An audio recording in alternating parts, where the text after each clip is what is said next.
រួចជុំក្បែរអីលើត្រីគ្លៀងកាយរសាន់ឆ្ងាយមកគូរេធ្វើការនៅស្រុកគេជួមជឹកនឹងពុកម៉ែអិនស្ប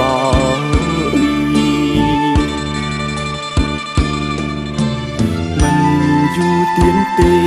ចំអាណត្តិគូរេហើយ4ឆ្នាំដំខែម៉ែអើយលោកពុំកុំឲ្យព្រួយប្រាណទេវតាសូមជួយ